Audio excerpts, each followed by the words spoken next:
ప్రభు అయిన యేసుక్రీస్తు నామములో మీకు అందరికీ వందనాలు. ఇప్పటి వరకు మనము దేవుని యొక్క దాసుని ద్వారా చాలా సంగతులను మనం విన్నాం.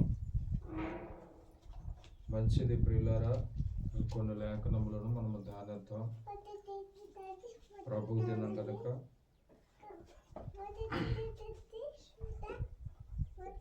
చూడండి, ప్రకటన గ్రంథం, యోహాను రాసినటువంటి ప్రకటన గ్రంథం 1వ అధ్యాయం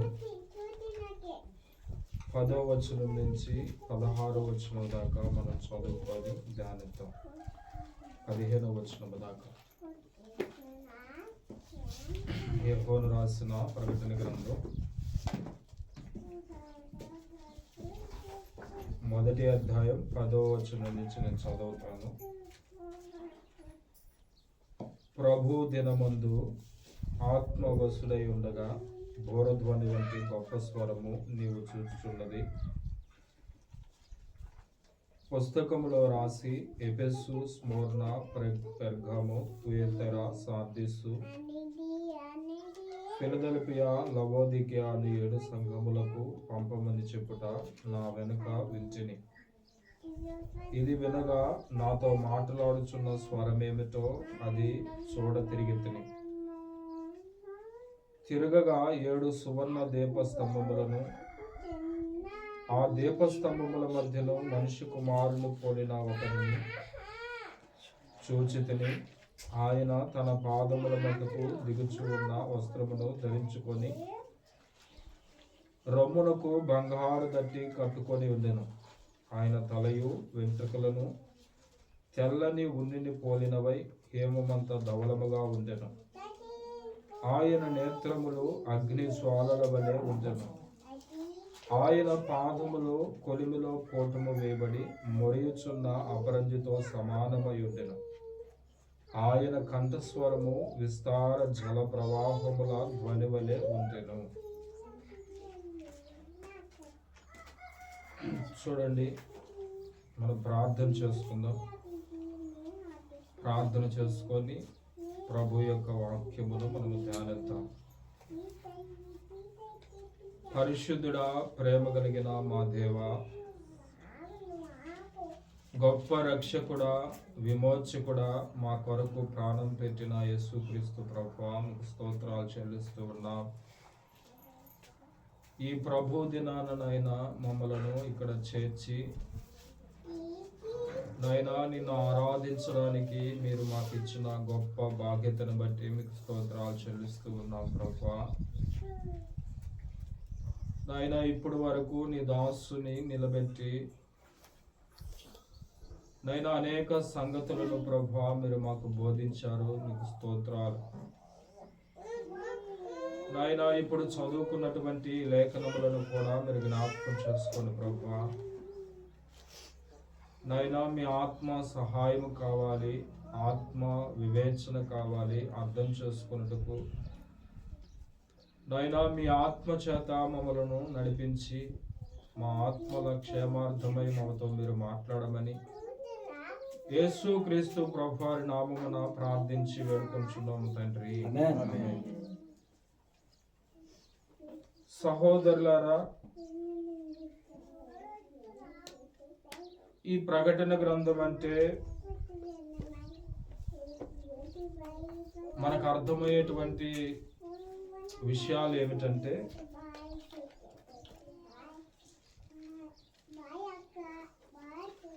ప్రభు యొక్క రెండో రాకడను గురించినటువంటి విషయాలు అనేకం మనకు కనబడతాయి. సాతానుడు ఈ భూమి మీద ఏ విధముగా పనిచేస్తూ ఉన్నాడు, వాడు ఎలా పనిచేస్తూ ఉన్నాడు అనే సంగతులు కూడా మనం చూడవచ్చు. ప్రకటన గ్రంథం 12వ అధ్యాయంలో ఉంటుంది. ఈ మొదటి అధ్యాయము మనం చదువుకున్నటువంటి 10వ వచనం నుంచి 15వ వచనం దాకా చాలా మంచి విషయాలను పరిశుద్ధాత్ముడు మనకు రాయిస్తూ ఇక్కడ కనబడుతూ ఉంది. నిజానికి ఈ యోహాను మనం గాని గమనించగలిగితే ప్రభు అయిన యేసు క్రీస్తు యొక్క శిష్యువులలో ఒకడు, ప్రభువుని ప్రేమించినటువంటి శిష్యువేనా?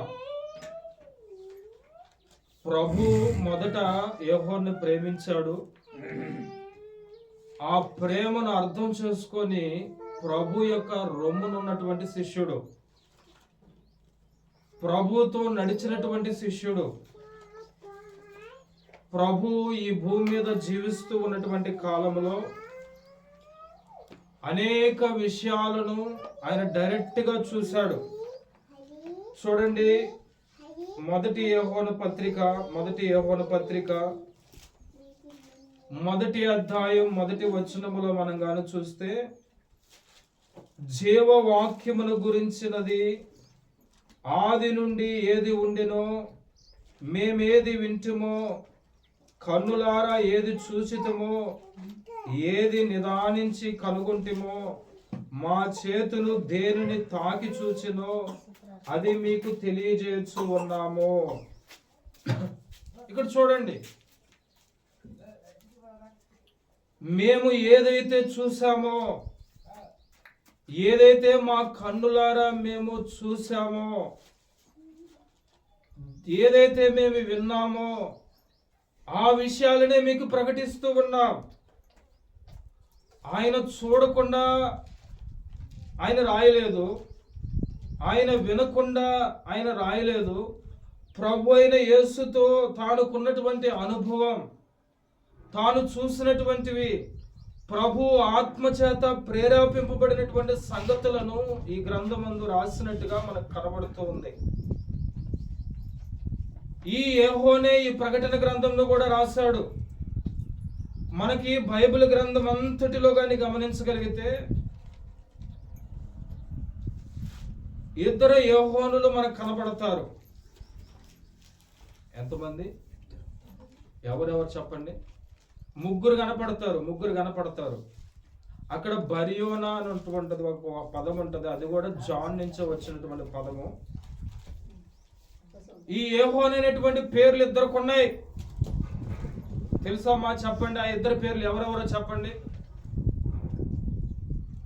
ఎవరమ్మా ఇద్దరు? యేసు ప్రభు రాకముందు ఒక యోహాను ఉన్నాడు. ఆయన అరణ్యములో యేసు ప్రభువు కంటే ముందుగా సువార్తను ప్రకటించిన వాడు. ఆయనకు ఒక పేరుంది, బాప్తిసమిచ్చు యోహాను. ఏ యోహాను? బాప్తిసమిచ్చేటువంటి యోహాను.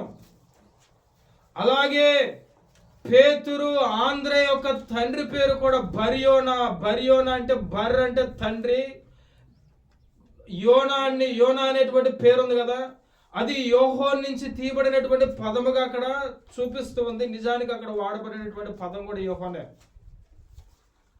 ఈ ముగ్గురు యోహానులో ఈ ప్రకటన గ్రంథాన్ని ఎవరు రాశారంటే యేసుక్రీస్తు ప్రభు యొక్క శిష్యుడే రాశాడు.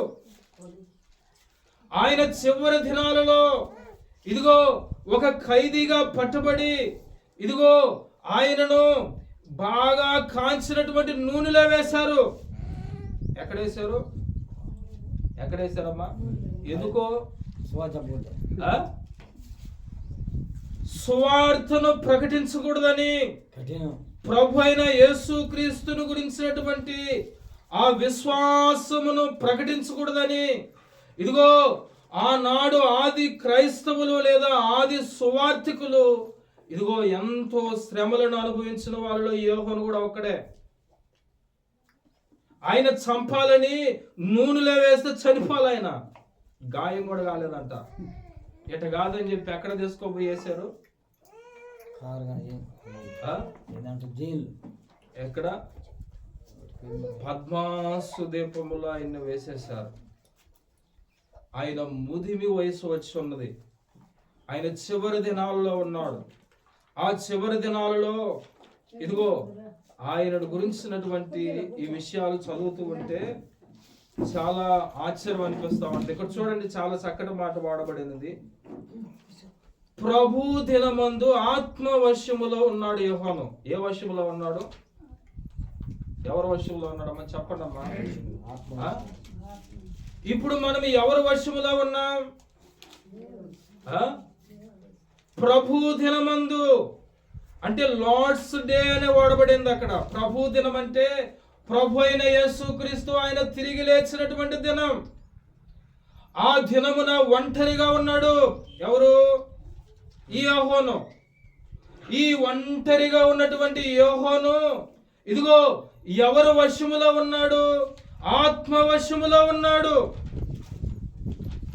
ఒంటరిగా పద్మాసు దీపములో ఉన్న ప్రభు దినాన్ని ఎవరు వశములోనికి వచ్చేసాడు? యోహాను ఆత్మ వశములోనికి వచ్చాడు. ఈ రోజున ఈ ప్రభు దినాన లేదా ప్రభు యొక్క మరణ పునరుద్ధానమును జ్ఞాపకము చేసుకొని ఆయన కృతజ్ఞతగా మనము ప్రభు సన్నిధిలో గడపవలసినటువంటి దినములో ఎవరు వశములో ఉంటూ ఉన్నాం? ఎవరు వశములో ఉన్నాం?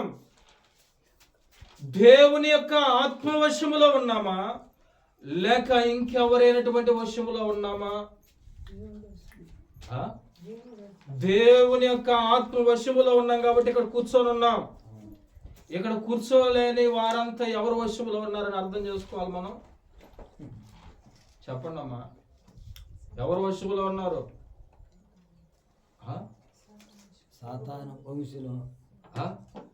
మీరు తెరిస్తే, నోరులు తెరిస్తే మీరు వింటున్నట్టు లేదా అర్థం అవుతున్నట్టు అనేది అర్థమవుతుంది. మీరు మౌనంగా ఉంటే మీకు అర్థం అవ్వట్లేదు అనిపిస్తూ ఉంటుంది మాకు.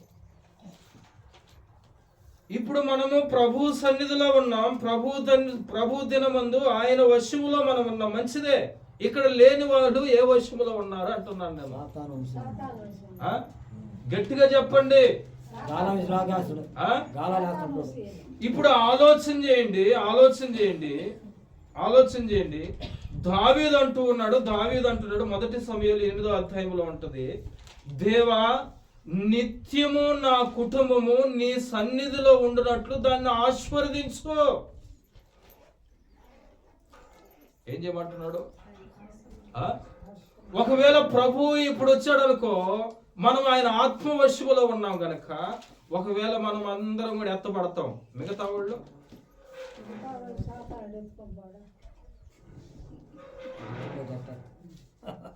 ఇక్కడ 2 గుర్తు పెట్టుకోవాలా.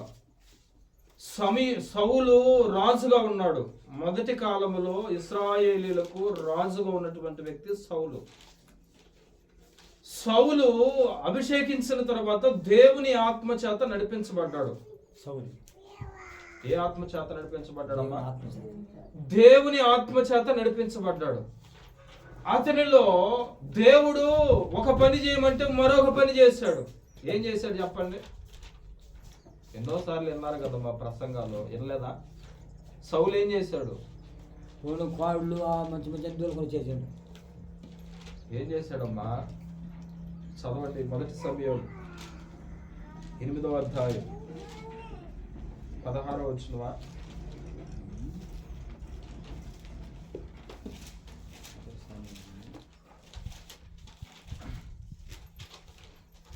రెండో సమూయేలా?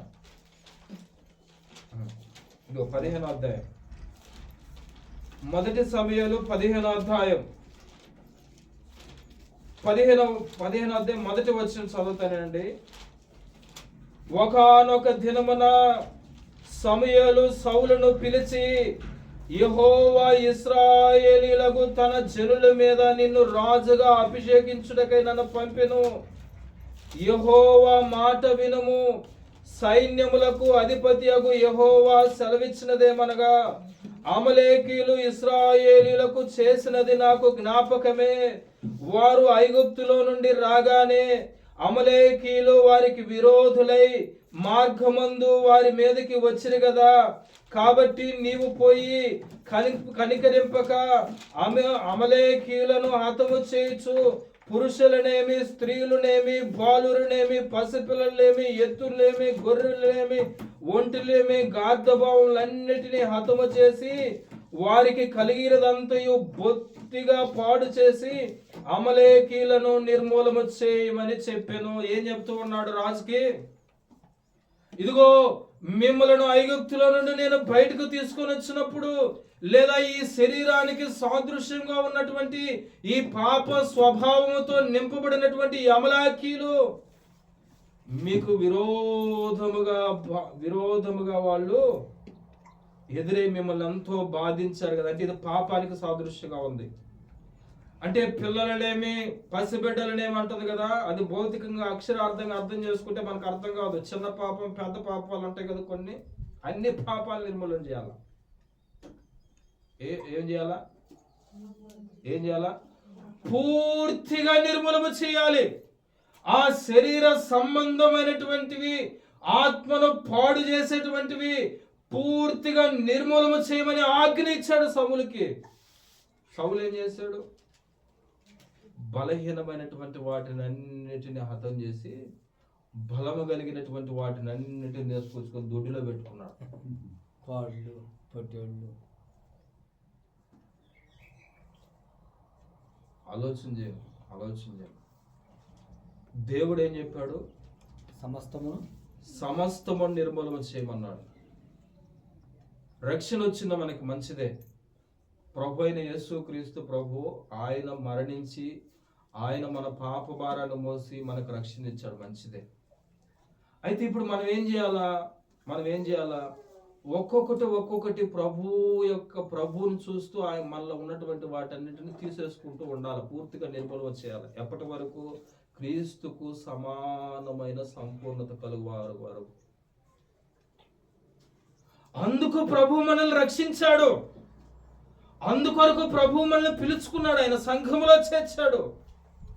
ఇప్పుడు గమనించండి, పూర్తిగా నయం చేయమంటే ఈ సౌలు ఏం చేశాడు? బలహీనమైనటువంటి వాటిని అన్నిటినీ లయం చేసి బలమైనటువంటి వాటిని తెచ్చుకొని ఇంట్లో పెట్టుకున్నాడు. అప్పుడు సౌలు పతనం స్టార్ట్ అయింది. ఏం స్టార్ట్ అయిందమ్మా? కుటుంబం. సౌలు యొక్క కుటుంబ పరిస్థితి అంతకంతకు దిగజారిపోయింది. ఒకే దినమున కుటుంబం అంతా కూడా హతమయమైపోయింది శత్రువుల చేతిలో. కారణం ఏంది? ప్రభు తన ఉచితమైన కృప ద్వారా మనకు రక్షణ ఇచ్చాడు, మంచిదే. కానీ పూర్తిగా మనలో ఉన్నటువంటి నిర్మూలన చేసుకుంటూ ఉండాలి. అంటే దీన్ని దేనికి సాదృశ్యంగా ఉంది? ఐగుప్తులో నుండి ఇశ్రాయేలీయులు బయటకు రప్పించడం అంటే అది దేనికి సాదృశ్యంగా ఉంది? పాపములో నుండి, శాపములో నుండి, లోకములో నుండి వేరు చేసుకొని ప్రభు తీసుకొచ్చాడు మనల్ని. ఇదిగో తిరిగి ఆ పాపము మనల్ని అంటుకోకూడదని ప్రభు కోరుకుంటున్నాడు. అందుకనే నీవు సౌల పూర్తిగా వారిని నిర్మూలన చేయాలి. లేకపోతే వారు మీతో కలిసి జీవించారనుకో, ఇదిగో మళ్ళీ వారి యొక్క విధానం మీలోనికి వచ్చేస్తుంది.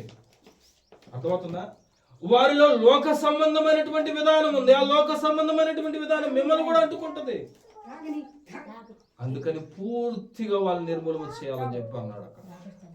మీరు గమనిస్తే బలహీనమైనటువంటి వాటిని అన్నిటిని హతము చేసి బలమైనటువంటి వాటిని తీసుకొచ్చుకొని ఇంట్లో పెట్టుకున్నాడు.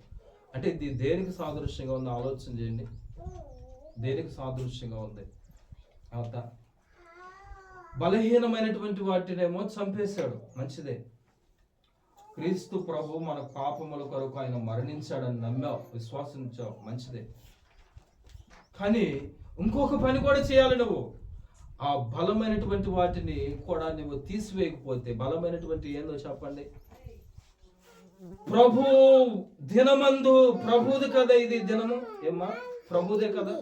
ఈ దినాన్ని ప్రభు కొరకు మనం ఇస్తూ ఉన్నామా? మరి దేని కొరకని ఇస్తూ ఉన్నామా? ఆలోచన చేయండి. మనము ఇది ప్రభుది దినం. ఈ దినాన్ని కూడా దేని కొరకు ఉపయోగించుకుంటున్నాం? ఆత్మ వశములో ఉన్నటువంటి ఆ యోహోను, పద్మాసు దీపంలో ఉన్నటువంటి ఆ యోహోను ఒంటరిగా ఉన్నప్పటికీ ఎవరు ఆ దినంలోనికి వచ్చేసాడు? ఆదివారం ప్రభు దినం. ఎవరు ఆ దినంలోకి వచ్చాడు? ఆత్మవశములోనికి వచ్చాడు. అంటే ప్రభు సన్నిధిలోనికి వచ్చాడు. ఆత్మవశములోనికి వచ్చి ఆత్మవశములో నడిపించబడుతూ ఉన్నాడు. ఏం చేస్తున్నాడు చూడండి, ఎంత చక్కగా ఇక్కడ రాయబడిందో చూడండి. చదువమ్మా. 13వ వచనం. తరువాత అతడు తిరగగా 13వ వచనమ్మా. ప్రకటన గ్రంథం 1వ అధ్యాయం 13వ వచనం మనం తీసుకున్నటువంటి సబ్జెక్ట్. తిరుగగా 7 సువర్ణ దీపస్తంభములను ఆ దీపస్తంభముల మధ్యను మనిషి కుమారుని పోలిన ఒకని చూచితిని. ఆయన తన పాదముల మట్టుకు దిగుచూ ఉన్న వస్త్రము ధరించుకొని రొమ్మునకు బంగారి దట్టి కట్టుకొని ఉండెను. చాలమ్మా చాలు. చూడండి, ప్రభు దినమందు దేవుని యొక్క సంఘములోనికి ఎందుకు రావాలో తెలుసా?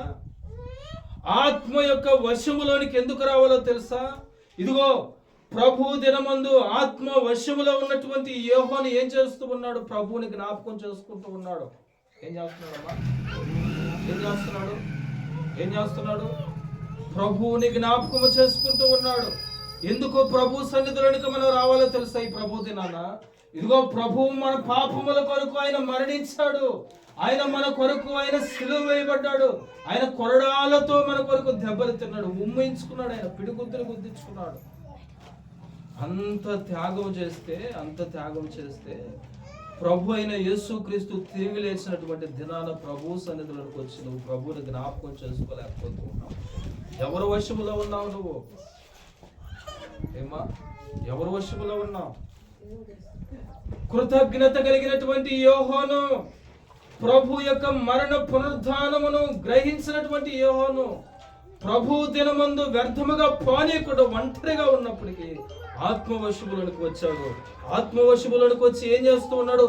ప్రభువుని జ్ఞాపకము చేసుకుంటూ ఉన్నాడు. ప్రభువుని ఎలాగ వర్ణిస్తున్నాడో చూడండి ఇక్కడ. ఇదిగో ఎలాగ వర్ణిస్తున్నాడమ్మా చూడండి. ఆయన ఎలాగున్నాడంట? ఆయన తన పాదముల మట్టుకు దిగుచూ ఉన్న వస్త్రమును ధరించుకొని రొమ్మున బంగారు దొట్టు కట్టుకొని చుండెను. ఎవరుంటారు చెప్పండి? అంటే ప్రభువుని చూస్తూ ఉన్నాడు, ప్రభువుని జ్ఞాపకం చేసుకుంటూ ఉన్నాడు.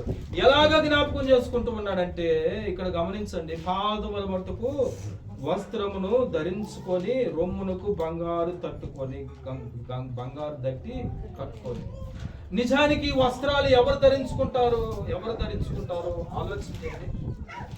పాదముల దాకా వస్త్రాలు వేసుకొని ఒక బంగారు దట్టి ఈ యొక్క రొమ్మునకు తొడుక్కున్నటువంటి ఆ వ్యక్తిని ఎలాగ సూచిస్తూ ఉందో ఒకసారి ఆలోచన చేయండి. ఏ వ్యక్తికి సాదృశ్యంగా ఉన్నాడో ఆలోచన చేయండి. పాదముల మట్టుకు వస్త్రాలు ధరించుకో ఉన్నాడు, రొమ్మునకు దట్టి కట్టుకో ఉన్నాడు. అలాగ ప్రభువుని చూస్తూ ఉన్నాడు యోహాను. అంటే పాత నిబంధనలో యాజకులు అనేటువంటి వాళ్ళు ఉండేవాళ్ళు. ఎవరు వాళ్ళు? యాజకులు. ఈ యాజకుల యొక్క వస్త్రధారణ ఎలా ఉంటదంటే వాళ్ళు పాదముల మట్టుకు వస్త్రాన్ని ధరిస్తారు, రొమ్మునకు దట్టి బంగారు దట్టిని కట్టుకుంటారు. అంటే ఈ యాజకుని యొక్క పనేంటి అని ఆలోచన చేస్తే, ఇదిగో ఆ కాలంలో ఇశ్రాయేలీలు చేసినటువంటి పాపము కొరకై వాళ్ళు ఏదైనా ఒక పామురమునో లేకపోతే ఏదన్నా ఒక జంతువును తీసుకొస్తే వాళ్ళ పాప పరిహార్థము కొరకై బలిగా అర్పించడానికి ప్రభువుకు మానవునికి మధ్యలో యాజకులు ఉండేవాళ్ళు. ఎవరుండేవాళ్ళు? అర్థమవుతుందా మీకు?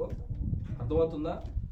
అంటే పాపము చేసినటువంటి వ్యక్తికి దేవునికి మధ్యలో ఈ యాజకులు ఉండేటువంటి వాళ్ళు. ఈ యాజకులు ఏం చేసేవాళ్ళు? వాళ్ళు తెచ్చినటువంటి పామురాల్ని, వాళ్ళు తెచ్చినటువంటి జంతువులను, వాళ్ళు చేసిన పాపమున కొరకే పాప పరిహార్థ బలిగా అర్పించేవాళ్ళు దేవునికి. అయితే ఈ యాజకుడు తానే మన కొరకు బలి అయిపోయిన యాజకుడు. ఏ యాజకుడు? పాపములో మేము చేసిన పాపముల కొరకు, ఆనాడు పాత నిబంధన కాలంలో ఒకవేళ మానవులుగా మనం చేసిన పాపముల కొరకు ఇదిగో ఏ పామురమునో ఏ జంతువునో బలిగా అర్పించేటువంటి విధానం ఉండేది. అయితే మనము చేసినటువంటి పాపముల కొరకు ఈ ప్రధాన యాజకుడు ఆయనే బలి అయిపోయాడు. నీ పాపములకు నా పాపములకు బదులుగా. అర్థమవుతుందా? ఈ ప్రధాన యాజకుడు మన కొరకు మనం ఏదో లేదంటే ఒక జంతువునో లేకపోతే ఏదో పక్షినో తీసుకెళ్తే మన కొరకు బలిగా అర్పించినటువంటి యాజకుడు కాదు ఈ యాజకుడు. ఈ యాజకుడు మన కొరకు మన పాపములకు తానే బలి అయ్యాడు ఈ యాజకుడు. చూడండి 1 పేతురు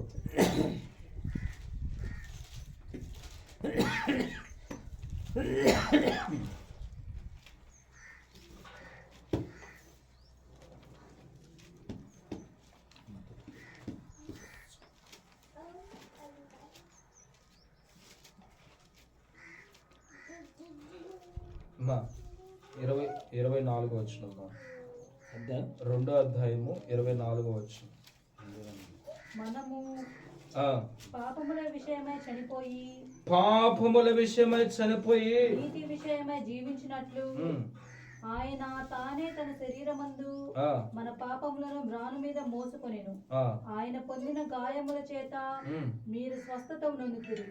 మీరు గొర్రెల వలె దారి తప్పిపోతురు, కానీ ఇప్పుడు మీ ఆత్మల కాపరియు అధ్యక్షుడనైన ఆయన వైపునకు మళ్ళీ ఉన్నారు. ఇక్కడ చూడండి, మనము మన పాపముల విషయమై ఇంకొక లేఖనం చదువున్నా. గలతీయులకు రాసిన పత్రిక 1వ అధ్యాయము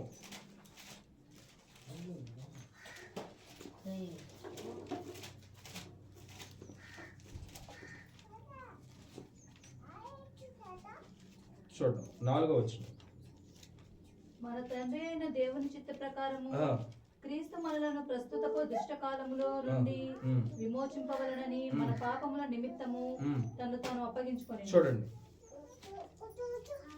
ఈ యాజకుడు ఏ యాజకుడు అంటే ఈ యాజకుడు మన పాపముల కొరకు తానే బలి అయిపోయిన యాజకుడు.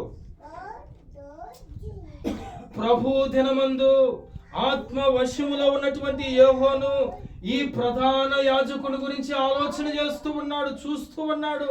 ఈ యాజకుడు ఇదిగో నా పాపముల కొరకు బలైపోయినటువంటి యాజకుడు, నా పాపముల నిమిత్తం ఇదిగో బలిగా అర్పించుకున్నటువంటి యాజకుని చూస్తూ ఉన్నాడు. ఏ యాజకుడు? ఆ యాజకుడు మన ప్రధాన యాజకుడైతే నీ కొరకు నా పాపముల కొరకు తానే బలి అయిపోయాడు. నీవు చేసిన నేను చేసిన పాపముల కొరకు, మనము చేసినటువంటి పాపముల కొరకు తాను అప్పగించుకున్నటువంటి మాట ఉంటుంది. మన పాపముల కొరకు తాను అప్పగించుకున్నటువంటి యాజకుడైన, మన పాపముల కొరకు ఏదో పక్షినో జంతువునో బలిచ్చేటువంటి యాజకుడు కాదు, తన ప్రాణాన్నే ఇచ్చినటువంటి యాజకుడు, తన రక్తమునంతా దారవలసినటువంటి యాజకుడు. ఆ యాజకుడును చూస్తూ ఉన్నాడు, జ్ఞాపకం చేసుకుంటున్నాడు, కృతజ్ఞతగా ఆత్మవశములో ప్రభు దినమందు గడుపుతూ ఉన్నాడు. మనం ఏం చేస్తూ ఉన్నాం ప్రియులరా? మన కుటుంబం ఎక్కడుంది?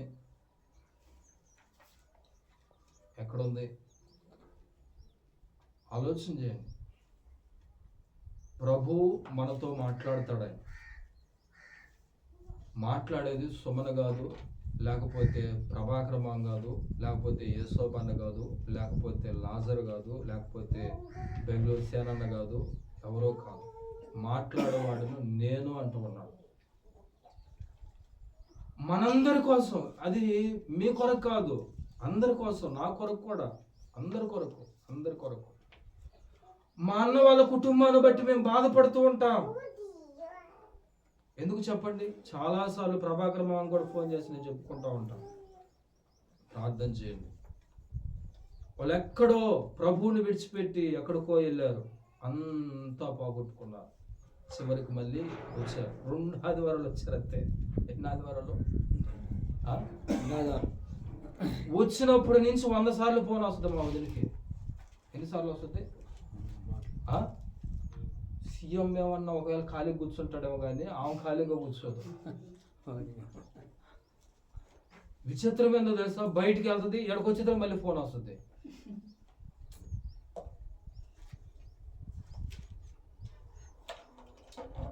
మన ప్రధాన యాజకుడు మన కొరకు బలైపోయాడు ఆయన. నీ పాపముల కొరకు నా పాపముల కొరకు ఆయన నలిగిపోయాడు కదా. ఆ నలిగిపోయినటువంటి యాజకుడును జ్ఞాపకం చేసుకుంటున్నాడు ఆత్మవశంలో ఉన్నటువంటి యెహోవా ప్రభుత్వం. మన కుటుంబం అంతా ప్రభు సన్నిధిలో ఉండాలి. దావీదు అంటాడు కదా, నా కుటుంబము నిత్యము నీ సన్నిధిలో ఉన్నట్లు ఆశీర్వదించాయా. ఏం తక్కువ చెప్పండి దావీదుకి, ఆశీర్వదించమంటూ ఉన్నాడే. ఏం తక్కువ? రాజు, సైన్యం ఉంది, ఇశ్రాయేలీయులు 40 సంవత్సరాలకు పైగా ఆయన పరిపాలన చేశాడు, గొప్ప రాజుగా ఉన్నాడు. ఏం తక్కువ? ఏమన్నా డబ్బు తక్కువ? ప్రభు మందిరం కొరకు కూడా ఎంతో ఇచ్చినటువంటి వాడుగా కూడా ఉన్నాడు. అవునా కదా? ఎందుకు నా కుటుంబం నీ సన్నిధిలో ఉండినట్లు ఆశీర్వదించమంటున్నాడు? కారణం ఏంది? ఆలోచన చేయండి.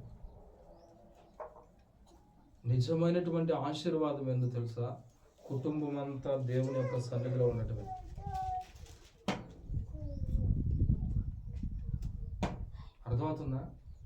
అర్థమవుతుందమ్మా? ఎందుకు చెప్పండి? ఎందుకు? ఒకవేళ ప్రభు ఇప్పుడే వచ్చాను. నేను మీకు ఉదాహరణ చెప్తాను. నేను గుంటూరులో జాబ్ చేస్తా ఉన్నా ఈ మధ్య కాలంలో. మీకు అందరికీ తెలుసు కదా, మా గుంటూరులో జాబ్ చేస్తా ఉన్నా.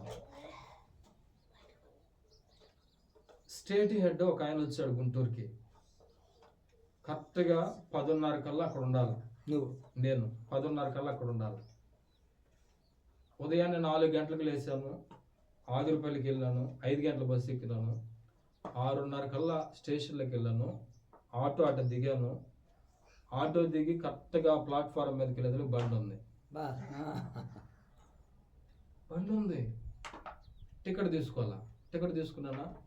టికెట్ తీసుకోవాలి. టికెట్ తీసుకోకుండా మనం ఎక్కగలమా? మన మనస్సాక్షి ఒప్పుకుంటుందా?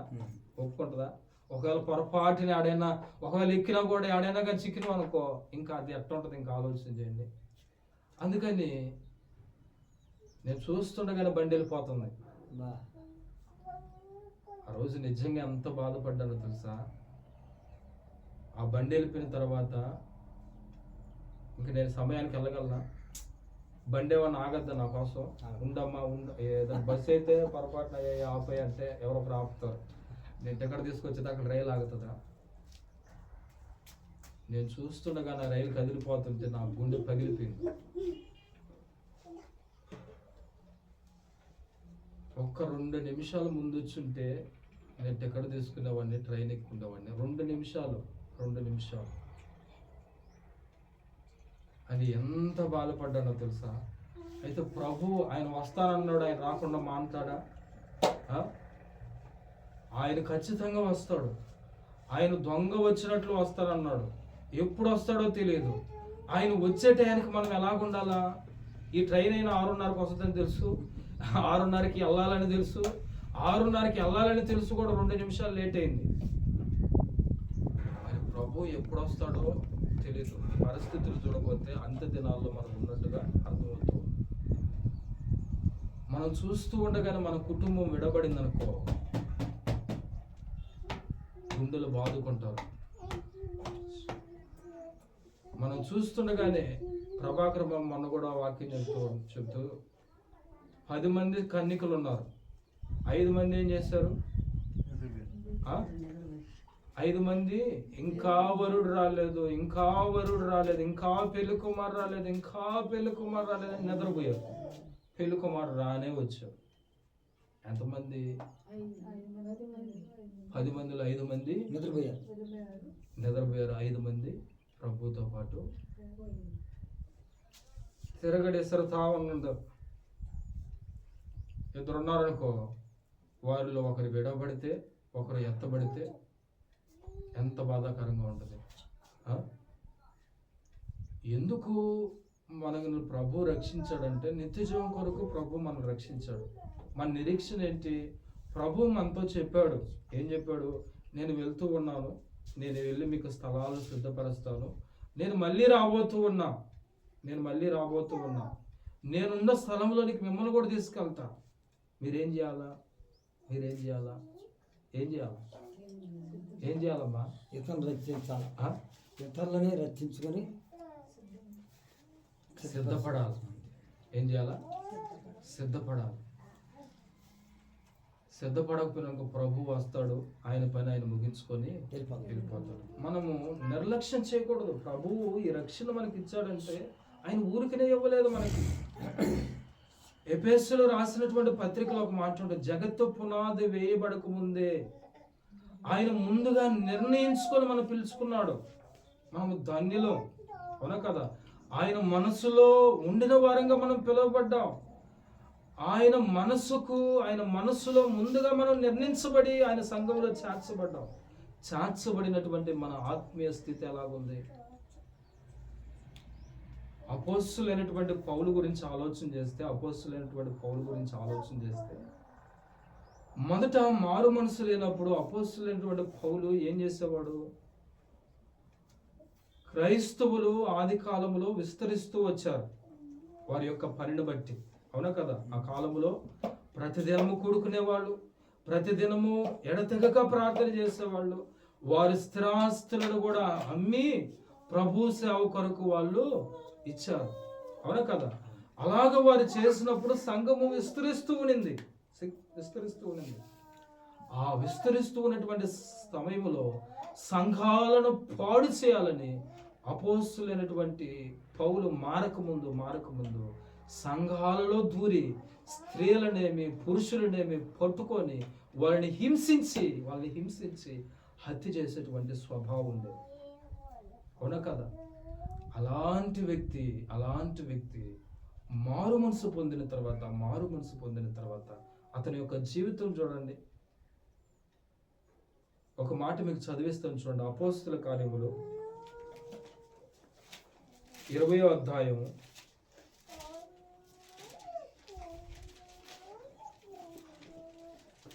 చూడండి.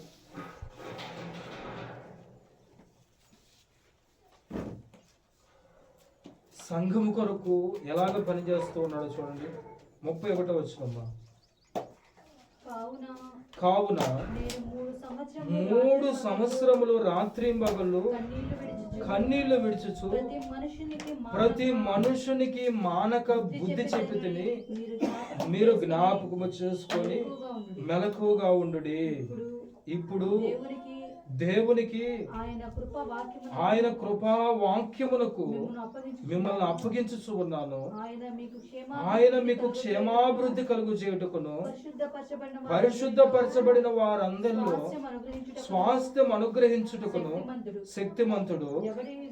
ఎవని వెండినైనను బంగారమునైనను వస్త్రములనైనను నేను ఆశింపలేదు. నా అవసరముల నిమిత్తము నాతో ఉన్నవారి నిమిత్తము ఈ నా చేతులు కష్టపడినవని మీకు తెలియను. చూడండి, ఈ చేతులు ఏం చేసిన ఇంతకు ముందు?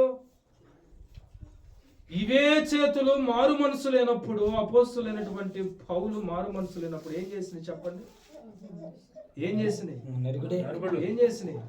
చెప్పండి అమ్మా. ఇవే చేతులు సౌలులో మారు మనసు లేనప్పుడు, పౌలులో మారు మనసు లేనప్పుడు, సౌలుగా ఉన్నప్పుడు ఏం చేసినాయి? చెప్పండి అమ్మా. ఏం చేసినాయి చేతులు? హింసించినాయి, నరహత్య చేసినాయి, పాపము చేయడానికి పరిగెత్తినాయి. ఇదిగో ఇవే చేతులు ఇప్పుడు ఏం చేస్తున్నాయి చెప్పండి? ఆత్మల కొరకు కష్టపడుతూ ఉన్నాయి.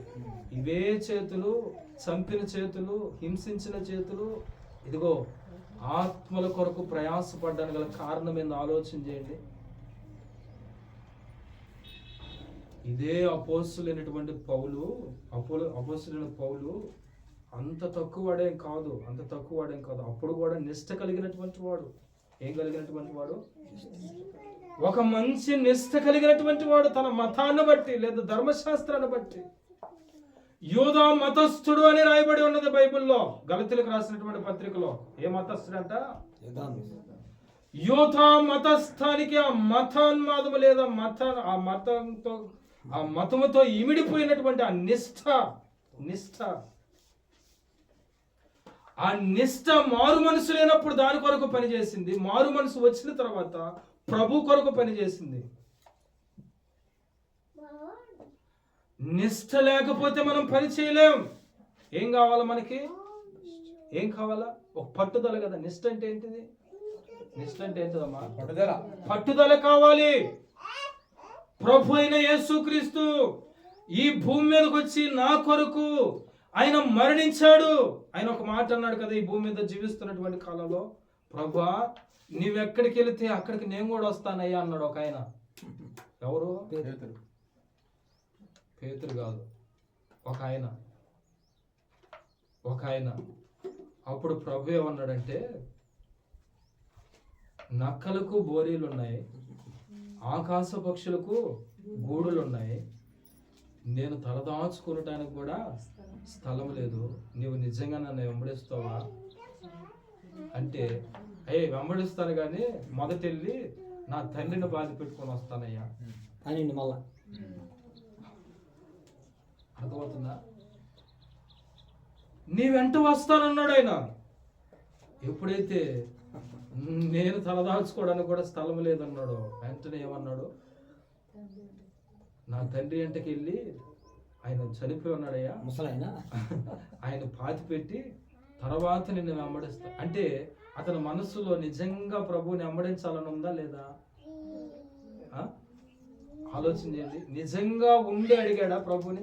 ఏదో ఆశించాడు, ఏదో ఈయన ఆశ్చర్య కార్యాలు చేస్తున్నాడు, అద్భుతాలు చేస్తున్నాడు, కుంటివాడిని నడిపిస్తున్నాడు, గుడ్డివాడిని చూపిస్తున్నాడు, అలాగే చనిపోయిన వాడిని సైతం బ్రతికిస్తున్నాడు.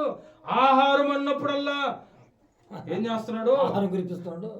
రొట్టెలను ఇస్తూ ఉన్నాడు. ఆ రొట్టెలు అసలు ఇక్కడ ఎక్కడ దొరకనంత టేస్ట్.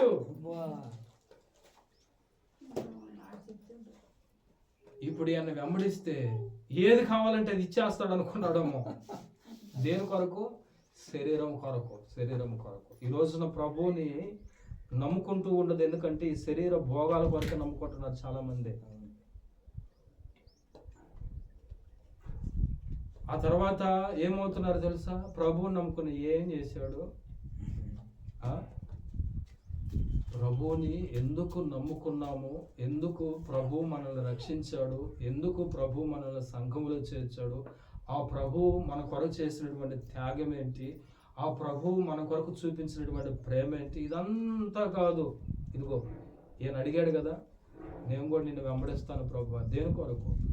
శరీర భోగాల కొరకు. అలాంటి వాళ్ళు నడవలేరు.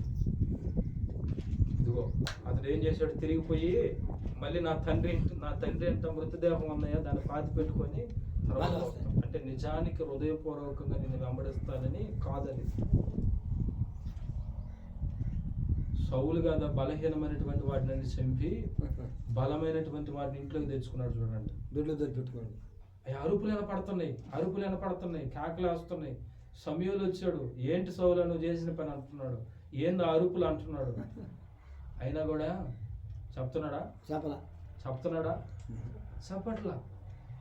అన్ని దాచిపెట్టేసాడు, ఒక రూమ్లో తెలిసాడు దొడ్లో.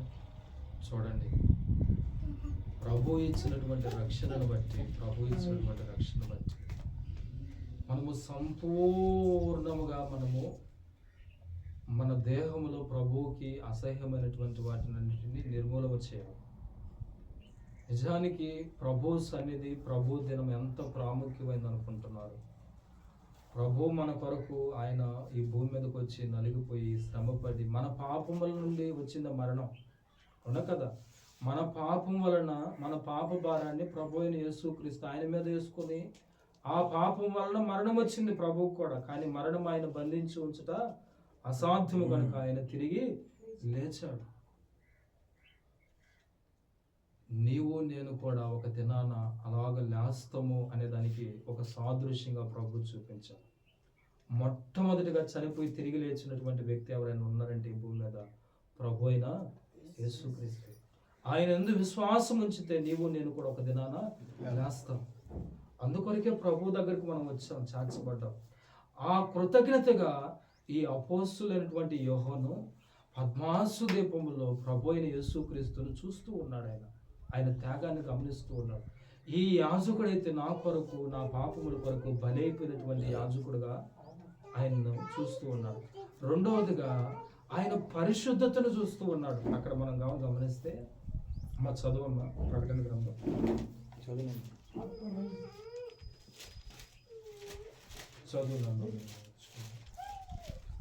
ఆయన తలయు తల వెంట్రుకలను తెల్లని ఉన్నిని పోలినవై హేమమంత ధవలముగా ఉండను. తెలుపు దేనికి సాదృశ్యంగా ఉందమ్మా?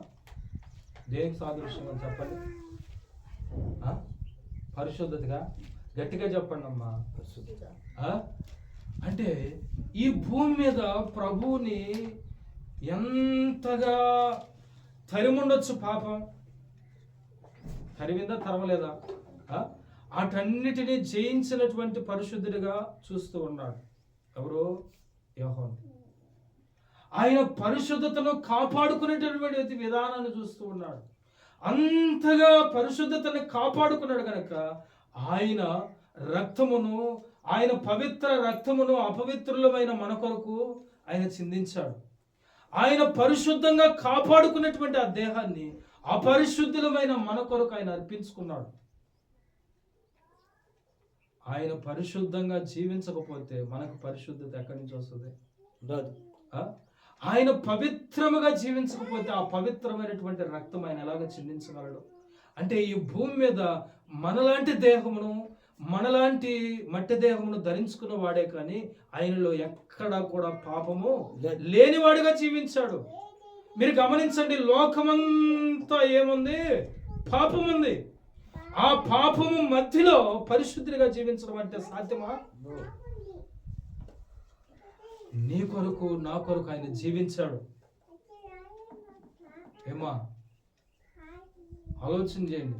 ఎంతగా ప్రభు ఈ భూమి మీద మానవుల్ని ప్రేమించాడో చూడండి. ఎంతగా ప్రభు మనల్ని ప్రేమించాడు. ఎంతో మంది పరిశీలు వచ్చి ఆయనలో తప్పు పట్టాలని ఆయన మీద ఎన్నో క్వశ్చన్లు వేశారు. వేసారే లేదా? అయ్యా, నిత్య జీవమునకు వారసున అవ్వాలంటే నేనేం చేయాలి? ధర్మశాస్త్రోపదేశకుడు పరిశీలు శాస్త్రులు వ్యభిచారము చేత పట్టబడినటువంటి ఒక స్త్రీని తీసుకొచ్చి ఆయన ముందు నిలబెట్టి నువ్వేం తీర్పు తీరుస్తావు చెప్పు అన్నారు. ఆయన మీద పాపం వేయాలని చూస్తూ ఉన్నారు. ప్రపంచమంతటికి ప్రభు అయిన యేసుక్రీస్తు ఒక సవాల్ వేశారు. ఇప్పటికి కూడా ఆయనలో పాపం చూపించలేదు. అంత పవిత్రుడుగా నీ కోసం నా కోసం ఆయన జీవించి నలిగిపోయినటువంటి ప్రభువుని చూస్తూ ఉన్నాడు. ఆయన పరిశుద్ధతను చూస్తూ ఉన్నాడు. ఎందుకు ప్రభు సన్నిధిలో మనం ప్రభు దినమందు ఆత్మవశంలోనికి రావాలో తెలుసా? ఆ ప్రభువును మనము జ్ఞాపకం చేసుకున్నట్టు. అర్థమవుతుందా? ఆ జ్ఞాపకం చేసుకోవడం ఈ దినాలు కూడా మనం మన పనులకి వాటికి ఇటు కేటాయిస్తే మన రక్షణకు విలువ ఉంటుందంటారా? విలువ ఉంటుందా? బలహీనమైనటువంటి వాటిని చంపి బలమైనటువంటి వాటిని వెనకాల పెట్టుకున్నట్టుండదు. అవునా కాదా? ప్రాముఖ్యమైనటువంటిది ప్రభు దినం. ప్రభు దినాన్ని మనం ఇవ్వకపోతే ఎందుకో చెప్పనా? మొదటి కొరింథీయులకు రాసిన పట్టిక 11వ అధ్యాయంలో ప్రభు వచ్చు వరకు ఆయన మరణాన్ని ప్రచురించాలా? ఏం చేయాలా? ఆయన మరణాన్ని ప్రచురించాలి. ఆయన మరణాన్ని ప్రచురించడం అంటే ఏంటిదమ్మా ప్రచురించడం అంటే? ఆయన మరణాన్ని ప్రచురించడం అంటే ఏమిటి? ఒకటి, సువార్త ద్వారా ఆయన మరణాన్ని మనము చెప్పొచ్చు. రెండోది, ఆయన ప్రభు సన్నిధిలో ఆయన శరీరానికి సాదృశ్యంగా ఉంది చూడండి. రొట్టె, ఆ రొట్టె ఉంది చూడండి. అది ఆయన శరీరానికి సాదృశ్యంగా ఉంది కదా. ఆయన శరీరమును మనము జ్ఞాపకం చేసుకున్నట్టుకు మనం ప్రభు సన్నిధిలోకి వచ్చాం. ఆయన మరణాన్ని ప్రచురించడానికి సాదృశ్యంగా ఏముంది మన మధ్యలో? రొట్టె. నీవు నేను ఏం చేస్తున్నావో తెలుసా? ప్రభువా, నా పాపముల కొరకు నీ దేహము ఇలాగ తుంచబడినదయ్యా. ఎలాగా? ఇప్పుడు మనం తుంచుతున్నాం కదా, ఊరికినే కాదు తుంచేది. ఊరికినే తుంచుతున్నాం, నోట్లు వేసుకున్నాం అంటే దానికి అర్థం ఉండదు. నీ దేహము నా పాపముల కొరకు ఇలాగా తుంచారు ప్రభు అని జ్ఞాపకం చేసుకుని ఆయన మరణాన్ని మనము ప్రచురించేదానికి జ్ఞాపకార్థంగా ప్రభు వల్ల. అర్థమవుతుందా? మీరు గమనించండి. ప్రభు వచ్చు వరకు ఈ కార్యక్రమాన్ని చేయమన్నాడు. ఎప్పటి వరకు చేయాలంట? ప్రభు వచ్చు వరకు. జాన్లీ అంకుల్ తెలుసు కదా మీకు అందరికీ. ఆయన జీవితంలో ఒక్క ఆదివారం కూడా మిస్ కాలేదంట. నీవు నేను ఎన్ని ఆదివారాలు మిస్ అయ్యి ఉంటాం. ప్రభు వచ్చు వరకు ఆయన మరణాన్ని ప్రచురించడం మానకూడదు అంటూ ఉంది బైబిల్. మనం ఏం చేస్తూ ఉన్నాం? చెప్పండి. మనం కూడా ఆలోచన చేయాలి. మన ముందు కూడా పెద్దలు ఉన్నారు కదా, వాళ్ళు ధైర్యంగా నేను ఒక్క ఆదివారం కూడా నా ఆత్మీయ జీవితంలో నేను మిస్ అవ్వలేదు, ఆయన మరణాన్ని ప్రచురించాను నేను అని ధైర్యంగా చెప్పగలిగిన భక్తుడు. మరి నీవు నేను ఆయన మరణాన్ని ప్రచురించే విషయంలో ఆ ప్రభు దినాన్ని, ప్రభు మనకిచ్చినటువంటి గొప్ప దినాన్ని విడిచిపెడితే మనకి ప్రయోజనమా? ఎప్పటి వరకు చేయాలో? ప్రభు వచ్చే వరకు, లేదా మనము ఈ భూమిని విడిచేంత వరకు ఈ కార్యక్రమాల్లో మనం పాలు పొందడం మానకూడదు. అర్థమవుతుందా? ఎప్పటి వరకు? ప్రభు వచ్చే వరకు. ఇక్కడ చూడండి ఆయనలో పరిశుద్ధతను గమనిస్తూ ఉన్నాడు. ఎవరు? ఈ యోహాను. మేము కూడా ఆయనతో పాటు నడిచాం కదా. ఆయన ఎంత ప్రత్యేకంగా నా పాపముల కొరకు, మా అందరి పాపముల కొరకు ఆయన పరిశుద్ధతను కాపాడుకున్నటువంటి వాడుగా, తెల్లని హేమం వంటి తెల్లని హేమం వంటిగా ఆయన కనబడుతున్నారు. ఎవరు? ప్రభు అయిన యేసుక్రీస్తు. అంతగా ప్రభువుని గుర్తు చేసుకుంటూ ఉన్నాడు. మూడోదిగా చూడండి. 3వ చదువున్నా 15వ వచనం. ఆయన నేత్రములు అగ్ని జ్వాల వలె ఉండును. ఆయన పాదములు కొలిమిలో పుటము వేయబడి మర్యాచిన అపరంజిత సమానమై ఉండెను. ఆయన కంఠస్వరము విస్తార జల ప్రవాహముల వలె ధ్వని వలె ఉండెను. ఆయన తన కుడి ఇక్కడ చూడండి జల ప్రవాహము వలె ధ్వని వలె ఉండెను. ఇది దేన్ని సూచిస్తూ ఉంది? ఏమా? ప్రవాహ జలము వలె ధ్వని వలె, ధ్వని దేన్ని సూచిస్తూ ఉంది?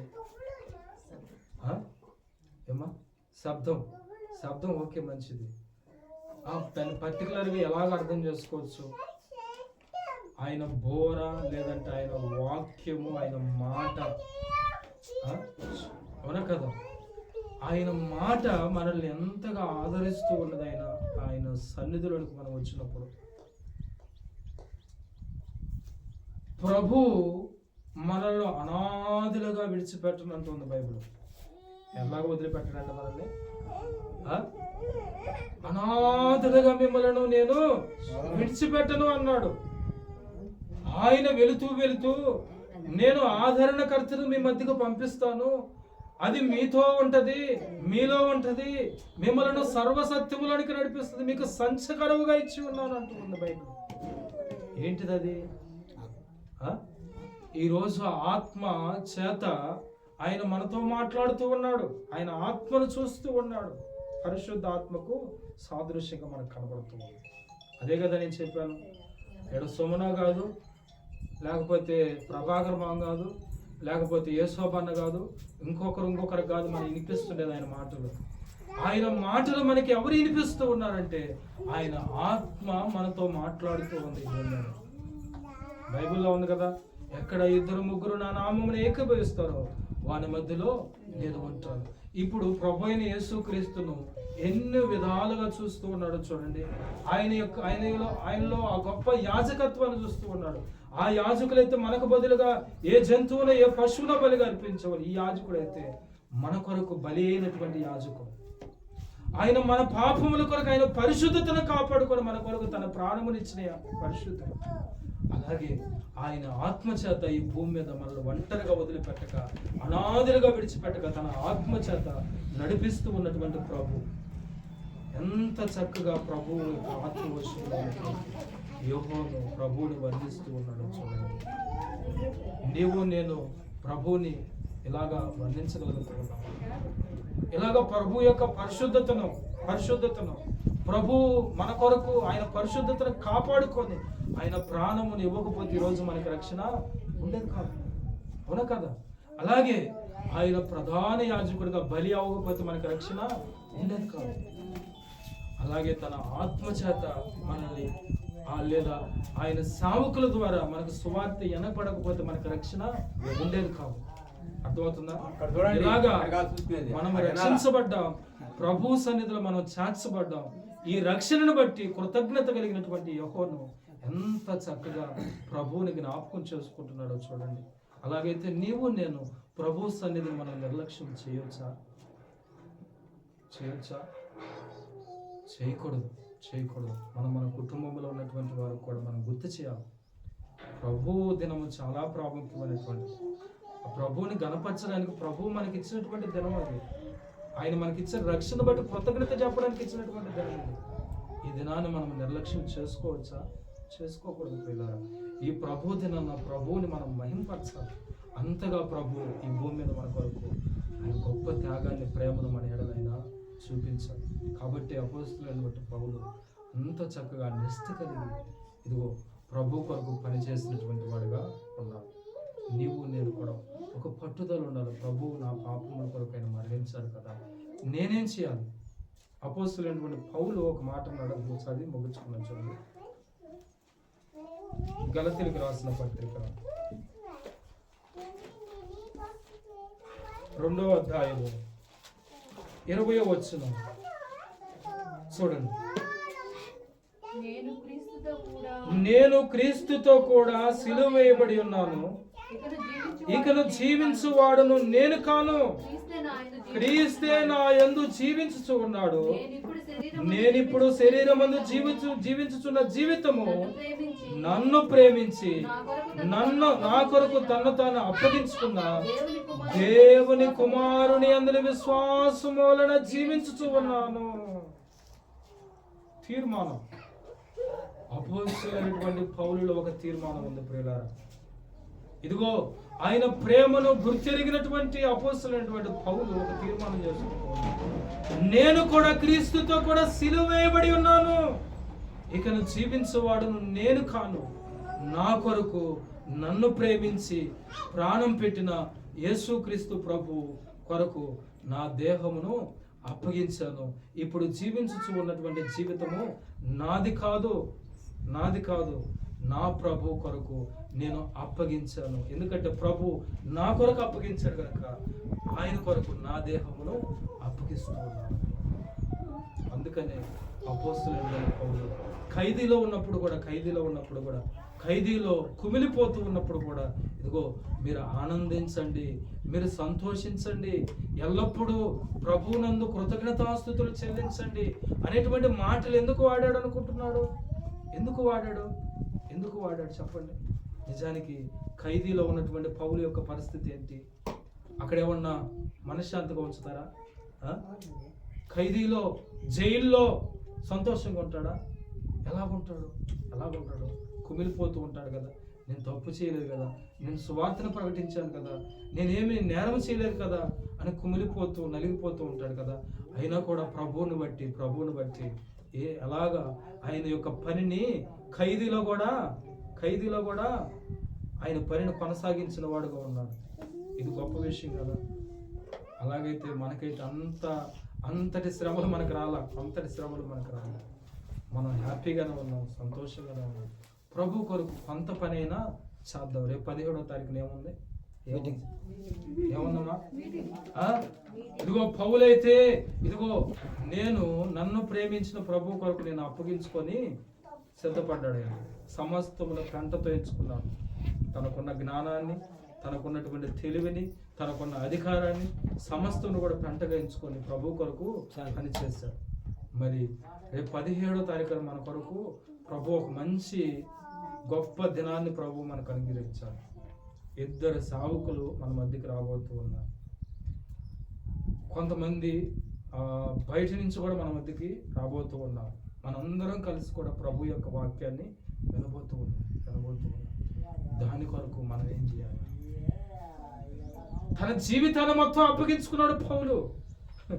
రేపు 17వ తారీఖున మీటింగ్ కొరకైనా ఎంతో కొంత మనకు తగిన సహాయాన్ని మనము చేయాలి.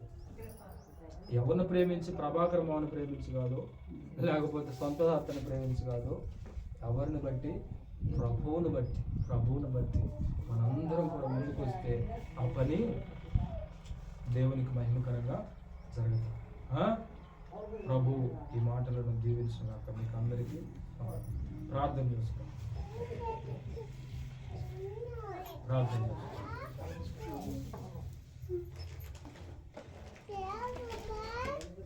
పరిశుద్ధుడా, ప్రేమ కలిగిన మా ప్రభువా, నమ్మదగిన తండ్రి, మీకు స్తోత్రాలు చెల్లిస్తున్నాం. ఇదిగోనైనా ఇప్పటి వరకు ఈ ప్రభు దినాన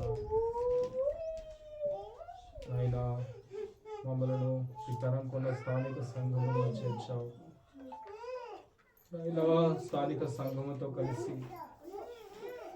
నాయనా మిమ్మల్ని ఆరాధించడానికి మీ ఆత్మను మాకు ప్రభా సహాయముగా ఉంచారు ప్రభా. ఆయన అలాగే నా తండ్రి నీ యొక్క దాసుని నిలబెట్టి అనేక సంగతులను ప్రభా మాకు వినిపించారు. అలాగే నాయన ప్రకటన గ్రంథములో ఇంకొన్ని లేఖనములను ధ్యానించడానికి మీ ఆత్మనిచ్చి ప్రభా మాతో మీరు మాట్లాడారు ప్రభా. స్తోత్రాలు. ఇదిగోనైనా రేపు 17వ తారీఖున మీటింగ్ ఉంది. ఆ మీటింగ్ కొరకు కూడా మమ్మల్ని సిద్ధపరచండి. ఇక్కడ వచ్చిన మా ప్రియులందరినీ మీ చేతులు పట్టుకుంటూ యేసుక్రీస్తు ప్రభువారి నామమున ప్రార్థించి వేడుకుంటున్నాను తండ్రి. మీ అందరికి వందనాలు.